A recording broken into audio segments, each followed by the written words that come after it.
Hello there, this is Lisa from LisaM.name. Um, Today I wanted to talk about reality television shows. We've seen, a reality television show or two. Basically they stuff a bunch of people in a house. They stay there for anywhere from a day to like maybe 30 days, and they try to invent love or something stupid, race for money. And then when everything is said and done, the editing team tries to pull a storyline out of all of it, and then the shows air and they make money. Those shows are pretty cool, but one show that I thought was a little different was Big Brother. And right now they're on their 11th season. And the true allure of Big Brother is that it's supposed to be, and I say supposed to be, a real-time reality show, meaning the contestants are in the house as we watch the show on CBS.com or CBS, as we watch it on Showtime After Dark, and as we watch, for those who pay for it, a feed that actually you get to see all of what's going on in the house. Um, I have to say that I'm very disappointed with Big Brother. They're taking away the fun of watching the show happen and unfold in its natural order. Okay? They put 13 people in a house, and one by one, they eventually pick each other off, and we get to see how they plot, scheme to get rid of them real time. And then 3 times a week we see the show, which has a lot of editing. And then for those who have access to Showtime, then on Showtime After Dark, we're privileged to see a little scheming. um, and then those who purchase the feed get to see the whole everything unfold. And the reason why I say a little scheming is because production in the diary room controls what we get to see on Big Brother After Dark. And a lot of times they tell the people, don't plot, don't scheme, just look cute for 3 hours each night, and then after the Big Brother After Dark is over, then you can go back to plotting and scheming. Imagine being in a house for up to 90 days with a bunch of people that you probably would never hang out with ever in your life, and everything at you is coming at you at the most ridiculous pace. You finally figure out the order of things, and it's taken all away from you. Yeah, that's kind of what happened when Big Brother, the show, decided that America wasn't happy with how the game was being played. So we're going to allow America to intervene by giving one person a special power to change the way the game is progressing. Okay, and it was called a coup d'etat. And to this day, I still don't think that the winner, Jeff, earned it. Um, I think the producers of Big Brother wanted Jeff to have an advantage. That's why before they announced the actual prize and that how America could vote, they had to show a little pretend showmance between Jeff and Jordan. Um, it's not a romance, guys. There is no anything, and they both agree that they're playing each other 120%. But what they did is they showed a little bit of how Jeff and Jordan are so cute and they're so in love, and the parents are with them, and all of that. And then they announced the special power, and basically Jeff won. Jeff used the power last week while Shima was HOH. And if you've never watched the game, it works like this.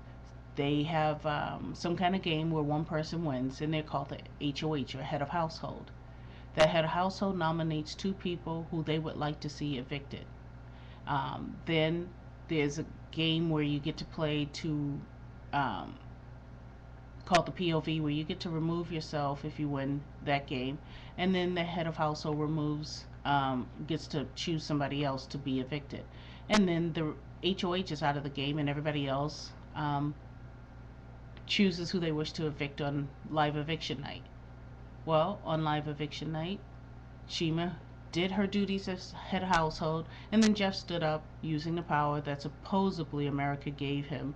I think it was the producers, just because they wanted him to stay in the game a little longer. Jeff removed both of Shima's nominations and replaced it with 2 of Shima's allies. One of them went home, And then someone who was another supposed to be a friend of hers, Michelle, um, got head of household and then nominated Shima.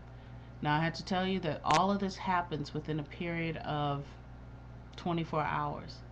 So if you thought you got your number one arch enemy out and you you're up on the block, you're gonna have some attitude. I don't care if you're black, white, Spanish, whatever the hell you are. You're gonna have some attitude. Okay? One week in the game, you get it, and then it's all pulled out from under you, and everything you did was null and void, and you created a bunch of enemies. That's what happened to Shima. Okay?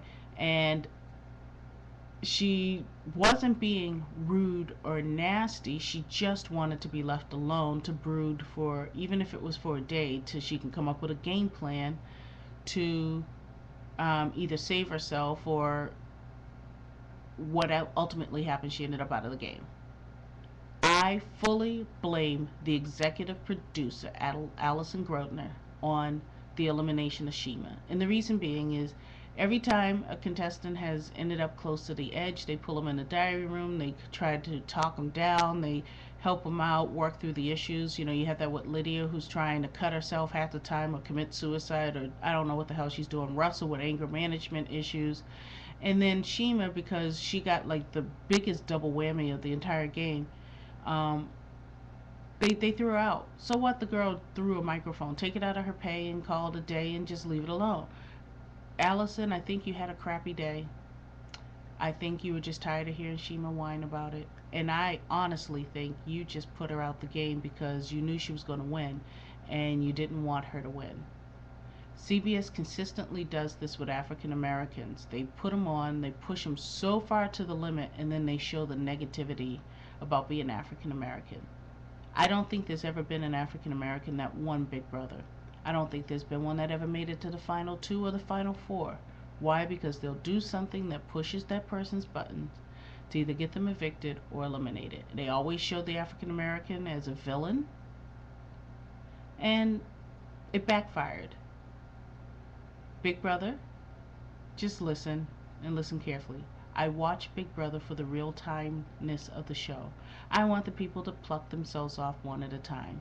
If you got someone in there who's cute and just has no game and can't figure out how to play the game, don't give him a power. He doesn't deserve to be there. Okay?